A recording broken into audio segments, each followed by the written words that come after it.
Hey, True Believers England team here. Friday night, open mic night again. The guys are over doing their thing. Okie dokie. So I'm flying solo, I guess. Alrighty.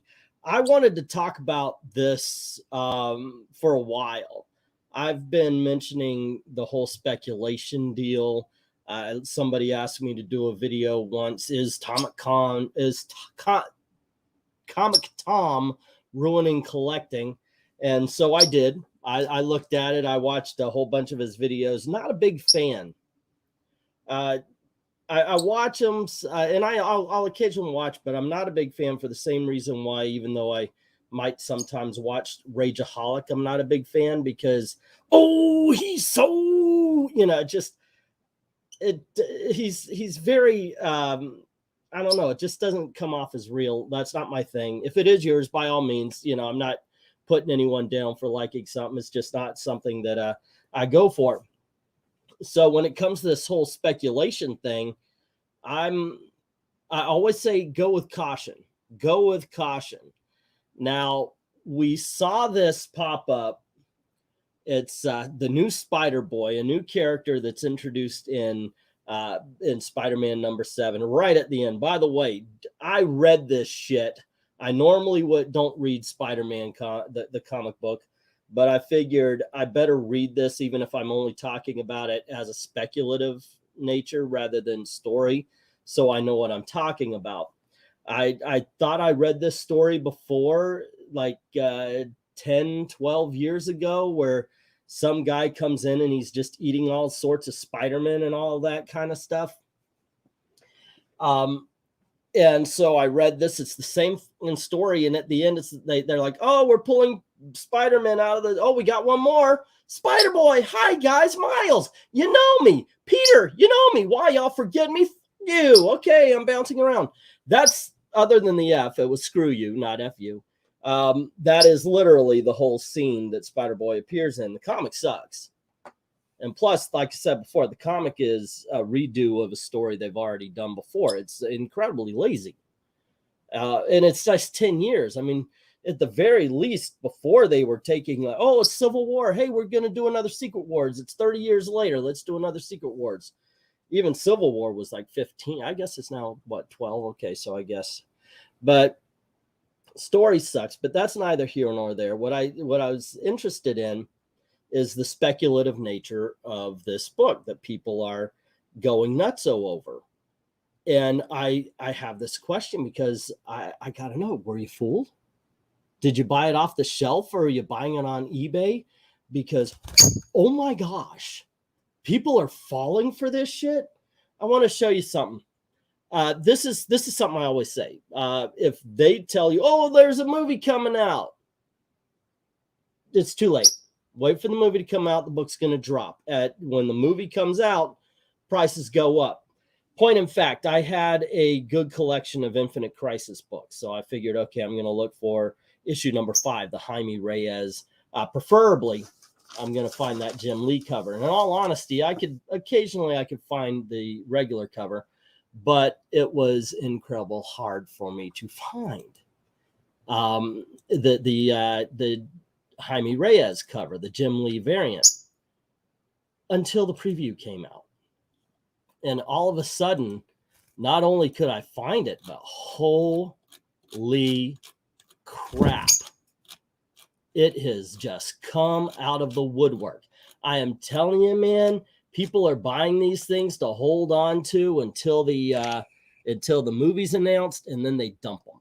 And by that time, you're too freaking late. Don't buy them. Do not buy these books right now. Are you kidding me? Look at this, $375 for Infinite Crisis #5. Are you effing nuts? Are you truly out of your gourd? And the fact that they're being $650, and the fact that they're being dumped, this is the reason why you don't pay $650 for it. I'm wondering what people have actually paid for sold. $300, $285 plus $12.45 shipping. This person paid $300 for the first appearance of Jaime Reyes, which you could find everywhere until speculators started hoarding them because, oh my gosh, the movie's coming out. Don't freaking speculate based on the movie. Or, I mean, heck yeah, actually, the speculators themselves, the flippers, congratulations, guys. You beat the system. You have absolutely freaking won. And that goes double for this piece of shit. And this, I'm looking like I'm seeing the comic book and not just a green screen right here. That is fucking amazing to me. It really is. The prices on this thing. This is a 2-day-old book. Now, let me tell you something. I don't get mad at the, I do kind of, because they're freaking outrageous, but you can't really blame them. Look, if I could get $50 for a book 2 days old, you know I'm going to. 65, 35. This is just the regular cover without him on it. 15, 33. Now let's get something straight. When they announced Spider-Boy, they actually said, well, this is a secret cover. Do you know what they didn't say? The ratio. Now, granted, sometimes you have a 1 in 25. Sometimes you have a 1 in 50. Sometimes you may have a 1 in 100, which is okay. That's reason for the price to go up. Why not? You know, why not have a book that's ratioed like that? But they didn't say this was a ratio.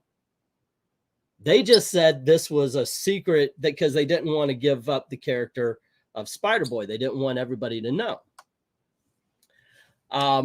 So I'm going to tell you something. I don't think this is a ratioed book. I think people are paying 2 days after the fucker was released. I think people are paying these freaking prices for a book that it looks like it's 1 in 1. I looked over. This thing is freaking 10 pages deep when I checked it this morning. 10 pages deep worth of people looking for the first appearance of Spider-Man. 10 pages. This is the timeless cover. 10 pages deep. And yet 119, 109. Oh, this is brilliant though. This is freaking brilliant. I mean, if you want somebody who is absolutely, they got the smartitudes. Spider-Man #7, Spider-Boy, second print, first appearance. Now you're pre-ordering here for $31.95, and I actually saw somebody trying to sell this for $60. Holy and it's not even, oh, it's his first cover appearance. Sometimes the second appearance or second printing would be like, oh my gosh, that was a breakout character. We need a second printing. Why don't we have this out there and we'll put out a cover and it will be the first cover appearance or something? No, he already had his cover appearance, and and it's brilliant. I'm sorry, but this guy, and I know I saw some dude trying to sell it for $60. They're freaking brilliant because they're working on the freaking hype that people are feeling for this shit. It's freaking ridiculous, man. And the thing is, people are buying it. People are buying it. It's ridiculous, man. I've said many times, look, I get it. I was called out. I'm a speculator too. I buy comics low. I sell them for a profit.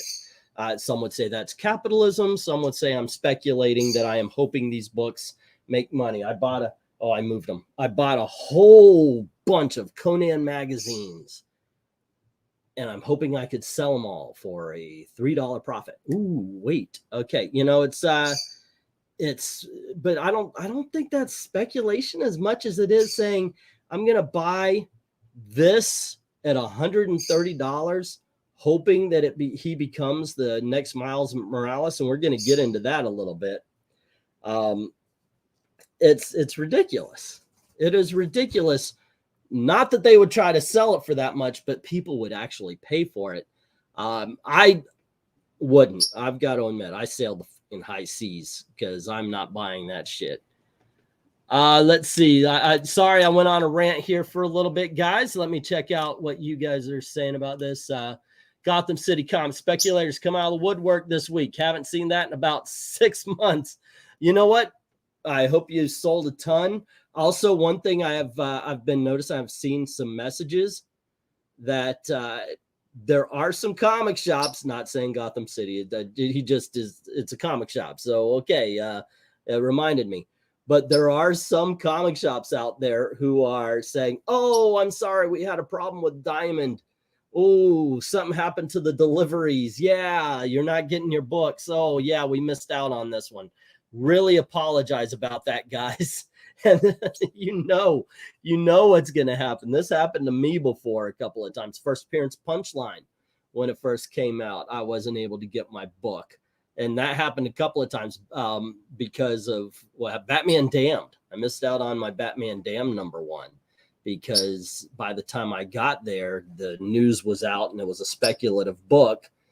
And the guy who was managing the shop took my book out of the, I'm assuming, look, I'm assuming that something fishy was going on because it didn't happen to Common Book A or Common Book B. It only happened to speculative books that I would not get my holds. But yeah, there are some comic shops out there, which, guys, don't fucking do that. We need buyers. We need readers. You need readers. You need people buying the freaking comics. And all you're going to do is if you keep doing that, holy shit, you're just going to drive people away. It's going to be ridiculous. Hello to Undead Quinn. Jay, what's up? No to those prices. Say no shit, right? I mean, those are way too high. As many times as this happens, you would think that people would learn the lesson. Nope. People really want to make money. Hey, I would hope so. I guess this is why you try to get a copy of all the #1s, right? So you can flip them really quick.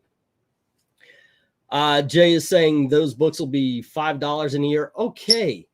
You bring up a good point. Last year, because of Doctor Strange, I always say, do not speculate. Or if you got one, you can flip it by all means, because there's going to be someone stupid enough to buy it. But don't go out and buy books because the movie's there. Last year, someone paid damn near $400 for Avengers #7. I think that's the number. First appearance of Illuminati. Usually Eric is here to correct me. I think it was a New Avengers #7. They paid near $400 for it. Now, granted, it was a slab 9.8, but now the freaking book is nowhere near that. It just isn't near that. I think it's around 100. I don't even think it was near that back then, but I guess people still had some of that free money left to give. It's freaking ridiculous. But yeah, these books crash hard. I lost money on a Katana appearance. Yeah, I always bring up there was a miniseries, a New 52 miniseries. It had a low print run, and when Suicide Squad was announced, these the art ones, the black and white variants, there was a black and white variant cover that was going for $300. Come here. No, okay. And after the movie came out, it bombed. That shit fell. I think now it's around maybe $30 to $50. But if you were paying $300, come on, smarten the fuck up, seriously. And look, if you want me to go, hey, do you think Comic Tom? And by that I mean there's a whole freaking YouTube industry here that talks about speculation. Really, we need to bring up an industry that says, yeah, these guys are full of shit. Do you really think that Punisher Annual #2 is really worth $100, which is the first appearance, first meetup between Punisher and Moon Knight, which has been going up for some reason? Yeah, well, you got to. Look, I've had that in my auction a lot. I think the most I've ever asked for was $5. Good Lord. I mean, it's just flip it. Okay, sure. I mean, you could. The biggest argument against what I've been saying is, well, if I could buy a copy and flip a copy, it's worth it, right? Only if you could find it for regular price, but if you're going out and buying what is up right now, no, man. I'm missing Flash this week in my haul due to problems with the main cover, says Tillum. I got damn #1 variant, says Jay Lucian.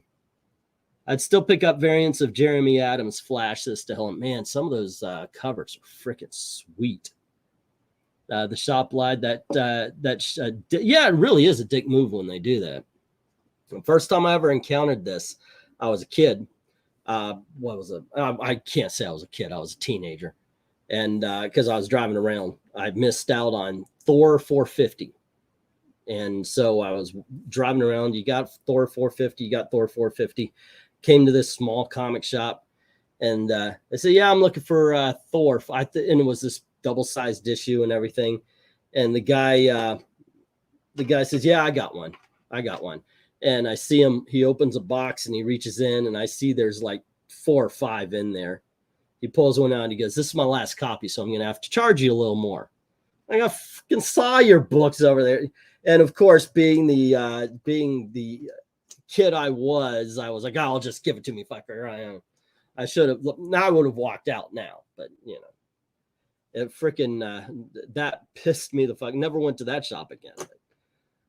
Rule your FOMO. Don't let your FOMO rule you. Holy crap, you are right about that. And what about Spider Boy? By the way, if you guys haven't read this, you did yourself a favor. So let me explain for those of you who came in just a touch late there. Spider Boy shows up at the end of this book. I guess this is the end of a story that they're retelling. There's this dude that eats spider people. By the way, there's this big splash page. I guess you're supposed to be excited about it. Oh, look, there's thousands of Spider-Men and they're going after this guy. And all I could think of is, wow, you are diluting your brand. You really are. First of all, you're showing a lack of creativity and you're diluting your freaking brand. And by the way, I saw the previews. Baghead Spider-Man isn't a variant. It's Peter Parker in a Fantastic Four outfit with a bag on his head. It's a fun issue. It's a funny issue, but it's not a variant Spider-Man. That's actually 616 Peter Parker.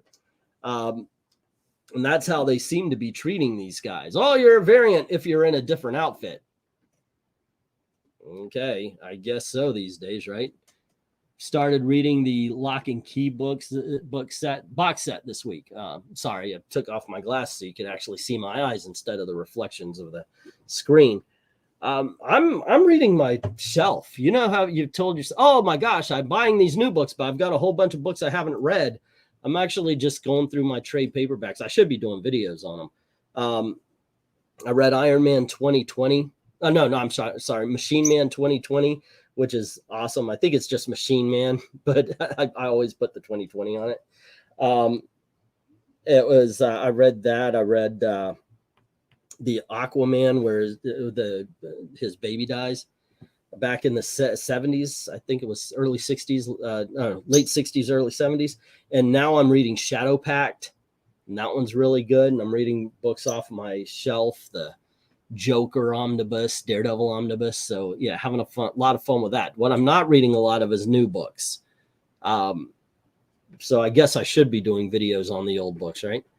Let's see, what else do we got here? I think that's that for comments. But man, this was the story I wanted to rant about for a little bit. And that, let's face it, that's what I'm doing. I'm ranting about because it just doesn't make any sense. This book is 2 days old. 2 days old. How are you going to have any self-damn respect? This guy's, here you go. You buy the number 7 and then you could get the a pre-order. A fucking book that isn't even out yet for $50 each. Holy shoot, people have lost. Oh, here's one guy being honest. Get this one for $3.50. Finally, we've got somebody honest here. Holy shit, this amazes me. Hey, 2 people were on 4, 3. Hey, all right, guys. There's actually nice and honest people on eBay. Go figure. Go figure. But as I was saying earlier today, it was 10 pages deep. I guess not anymore. At least you got that going for it. Maybe the wording was wrong, but holy Toledo. What's wrong with people anymore? Look, I get it a little bit, because in the 80s and 90s, we did a lot of speculation. We would be buying comics. It would be 4 or 5 copies of each one, you know, because you have to have the one to read. You got to have the one to bag and bag a board. You got to have the one to flip as soon as it becomes $1 million. And then you have the one to save so it becomes worth $2 million. You know, you did that. You bought a few copies each. Of certain, I never was really, I knew a guy who did 5 copies. He actually said, I always buy 5 copies. And I thought, yeah, if it's a number 1, if it's a first appearance, I could get it. But he was like buying 5 copies of like issue number 19 of Terry and the Pirates or something like that. It was weird. Rachel, I'm still